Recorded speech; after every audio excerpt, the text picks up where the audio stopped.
সিলেট মহানগরের বন্দরবাজারে ব্যবসায়ী ও সিএনজি চালিত অটোরিকশা চালকদের মাঝে সংঘর্ষের বিষয়ে বৃহস্পতিবার রাতে অনুষ্ঠিত বৈঠকে কোনো সমাধান হয়নি। ফলে আগামী বুধবার ফের বৈঠকে বসার সিদ্ধান্ত হয়েছে। তবে এই সময়ের মধ্যে কোনো বিশৃঙ্খলা সৃষ্টি না করতে ব্যবসায়ী ও অটো চালকদের নির্দেশ দিয়েছে প্রশাসন।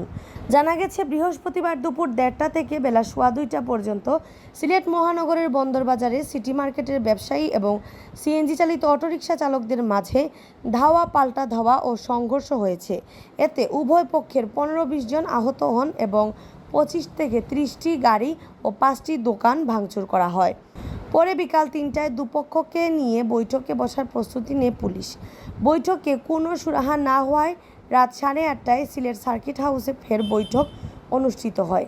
এতে সিলেট সিটি কর্পোরেশনের সাবেক মেয়র আরিফুল হক চৌধুরী, সিলেট মেট্রোপলিটন পুলিশের এসএমপি উপকমিশনার অতিরিক্ত দায়িত্ব ট্রাফিক বিএম আশরাফুল্লাহ তাহের, প্রশাসনের বিভিন্ন স্তরের কর্মকর্তা এবং বিভিন্ন রাজনৈতিক, ব্যবসায়ী ও পরিবহন শ্রমিক সংগঠনের নেতারা উপস্থিত ছিলেন।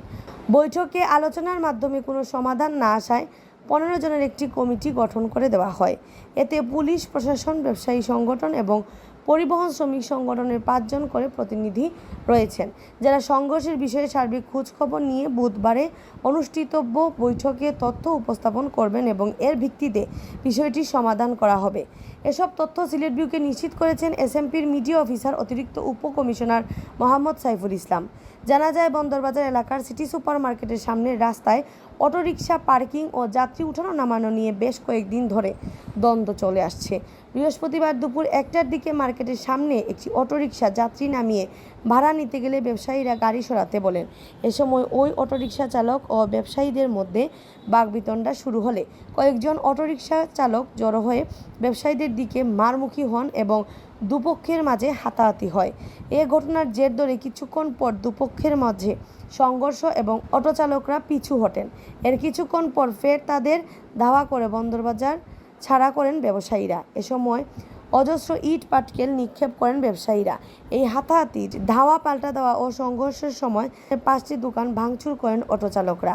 অপরদিকে ব্যবসায়ীরা প্রাইভেট কার ও অটোরিকশা সহ 25 থেকে 30টি গাড়ি ভাঙচুর করেন। এ সময় উপপক্ষের 15-20 জন আহত হন। পরে বিকাল 2:45টার দিকে পুলিশ ঘটনাস্থলে আসে এবং দুপক্ষকে নিয়ে বৈঠকে বসার প্রস্তুতি নেয়।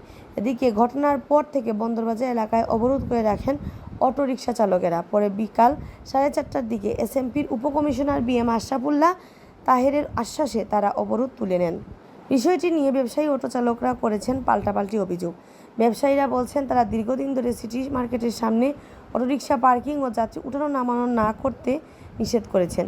সিটি কর্পোরেশন কর্তৃপক্ষও দিয়েছে এমন নির্দেশনা, কিন্তু কোনো নির্দেশনা না মেনে অটো চালকরা সকাল থেকে রাত পর্যন্ত সিটি মার্কেট, সিটি কর্পোরেশন, উর্দুতুল্লাহ মসজিদ মার্কেট ও পোস্ট অফিসের সামনে সড়ক দখল করে পার্কিং করে রাখে, করে যাত্রী উঠানামা। বিষয়টি নিয়ে আজও কথা বলতে গেলে অটো চালকরা মারমুখী আচরণ করে এবং সিটি মার্কেটের 5টি দোকান ভাঙচুর করে। অপরদিকে অটো চালকরা বলেছেন, তারা বিষয়টি নিয়ে সমঝোতা বৈঠক চাচ্ছিলেন। এরই মাঝে ব্যবসায়ীরা তাদের উপর হামলা করেছেন। এর সঠিক জবাব না দেওয়া পর্যন্ত তারা সড়ক অবরোধ করে রাখবেন। আন্নামা চৌধুরী, সিলেট ভিউ, সিলেট।